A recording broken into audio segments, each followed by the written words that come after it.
So நீங்கள் எங்கேயாச்சும் note பண்ணியிருக்கீங்களா, ஒரு சில பேர் பேசும்போது கொஞ்சம் டிஃப்ரெண்டான வேர்ட்ஸ் யூஸ் பண்ணி பேசுவாங்க. ஸோ அந்த டிஃப்ரெண்டான வேர்ட்ஸு கேட்குறவங்களை அட்ராக்ட் பண்ணுற மாதிரியான விஷயமா இருக்கும். ஸோ டிஃப்ரெண்டான வேர்ட்ஸ்னால் ரொம்ப புளிதித்தனமாக பேசுவாங்களே அவங்களெல்லாம் சொல்லுவேன். கொஞ்சம் நார்மலாக பேசுகிறதே கொஞ்சம் வேர்ட்ஸை டிஃப்ரெண்ட்டாக யூஸ் பண்ணி பேசுவாங்க. அந்த மாதிரி சொல்கிறேன். ஸோ இது கூட நான் சொல்லலை, இந்த how to talk to union புக்கில் ஆத்தர் சொல்லியிருக்காங்க.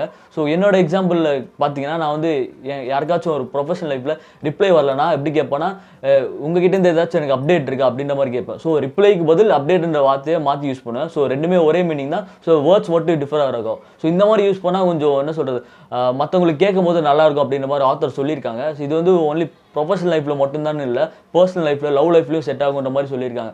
லவ் லைஃப்லனா என்ன சொல்கிறது, உங்களோட கேர்ள்ஸ்க்கெலாம் ரொம்ப வந்து வேர்ட்ஸில் ரொம்ப இம்பார்ட்டன்ஸ் தருவாங்க அப்படின்ற மாதிரி சொல்லியிருக்காங்க. இந்த ஆத்தருமே ஒரு ஃபீமேல் ஆத்தர் தான். ஃபார் எக்ஸாம்பிள் என்ன சொல்கிறது, உங்கள் க்ரஷ் வந்து ஒரு நல்ல ட்ரெஸ் போட்டிருக்காங்க வச்சுக்கோங்களேன், நீங்கள் வந்து எப்பயுமே அவங்கள பார்த்து நீங்கள் நல்லா இருக்க, அழகாக இருக்க அப்படின்ற மாதிரி சொல்ல ஒரே இந்த வார்த்தை யூஸ் பண்ணிகிட்டே இருந்தீங்கன்னா அவங்களுக்கு ஒரு போர் அடிச்சிடும் அப்படின்ற மாதிரி சொல்கிறாங்க. இந்த அழகாக இருக்கன்றதே நீங்கள் என்ன சொல்கிறது, கொஞ்சம் டிஃப்ரெண்ட்டாக யூஸ் பண்ணி சொல்லலாம். என்ன சொல்கிறது, நீ தேவதை மாதிரி இருக்க. ஸோ ஓகே, கிரிஞ்சாக தான் இருக்கும், ஃபார் எக்ஸாம்பிளுக்கு சொல்கிறேன். ஸோ இந்த மாதிரி டிஃப்ரெண்ட் வேர்ட்ஸ் யூஸ் பண்ணி அவங்ககிட்ட பேசுனீங்கன்னா கேர்ள்ஸ்க்கு ரொம்ப பிடிக்கும் அப்படின்ற மாதிரி ஆத்தர் சொல்லியிருக்காங்க.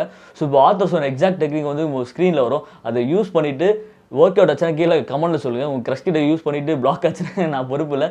ஸோ நான் இப்போ கிளம்பிட்டு நாளைக்கு இன்னொரு டெக்னிக்கோட வரேன். அன்டில் தென் பாய்.